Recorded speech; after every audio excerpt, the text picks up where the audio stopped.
Hi, ഞാൻ ഗൗരി. ഞാൻ എന്താണ് ഇങ്ങനെ ഒരു വീഡിയോ ചെയ്യുന്നതെന്ന് വെച്ച് കഴിഞ്ഞാൽ ഇന്നലെ ഒരു ന്യൂസ് സ്പ്രെഡ് ആയിട്ടുണ്ടായിരുന്നു. മലയാളികൾ വളരെയധികം ഇഷ്ടത്തോടെ കണ്ടൊരു സീരിയലാണ് ഉപ്പുമുളകും. അതിലെ ഓരോ കഥാപാത്രങ്ങളും മലയാളി മനസ്സുകൾ കീഴടക്കിയതാണ്. എന്നാൽ ഇപ്പോൾ അവിടെ എന്താണ് നടക്കുന്നത്? ബിജു സോപാനത്തിനും SP ശ്രീകുമാറിനും ഉപ്പുമുളകിലെ പ്രധാന നടി പീഡന പരാതി നൽകിയിരുന്നു. ഇപ്പോഴത്തെ അതിനെ പ്രതികരിച്ചിരിക്കുകയാണ് നടി ഗൗരി ഉണ്ണിമായ. നമ്മൾക്ക് ആ വീഡിയോ ഒന്ന് കണ്ടിട്ട് വരാം. ഹായ്, ഞാൻ ഗൗരി. ഞാൻ എന്താണ് ഇങ്ങനെ ഒരു വീഡിയോ ചെയ്യുന്നതെന്ന് വെച്ച് കഴിഞ്ഞാൽ ഇന്നലെ ഒരു ന്യൂസ് സ്പ്രെഡ് ആയിട്ടുണ്ടായിരുന്നു. അപ്പോൾ ആ ന്യൂസ് റിലേറ്റ് ചെയ്തിട്ട് എനിക്ക് ഒരുപാട് കോൾസും മെസ്സേജസും ഈവൻ പലയിടത്തും എനിക്കെതിരെ ഹേറ്റ് സ്പ്രെഡ് ആവുന്നുണ്ട്. സോ എനിക്ക് വ്യക്തമായിട്ട് പറയണം, എനിക്കിതുമായിട്ടൊരു യാതൊരു ബന്ധമില്ല.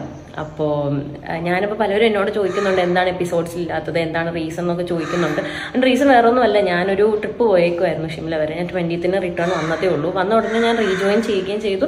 24th വരെയുള്ള എപ്പിസോഡ്സിൽ ഞാൻ പാർട്ടുമാണ്. സോ അതുകൊണ്ടാണ് ഞാൻ എപ്പിസോഡ്സിൽ ഇല്ലായിരുന്നത്. ഇനി വരുന്ന ടെലികാസ്റ്റ് ചെയ്യാൻ വരുന്ന എപ്പിസോഡ്സിൽ ഞാൻ ഉറപ്പായിട്ടും ഉണ്ടാവും. ഈവൻ അവർ ടെലികാസ്റ്റ് ചെയ്യുന്നുണ്ടെങ്കിൽ ഞാൻ ഉണ്ടാവും.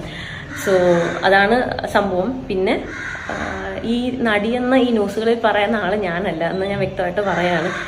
അനാവശ്യമായിട്ടുള്ള കോൺട്രവേഴ്സികൾ സ്പ്രെഡ് ചെയ്യാതിരിക്കണം എന്ന് ഞാൻ അഭ്യർത്ഥിക്കുകയാണ്.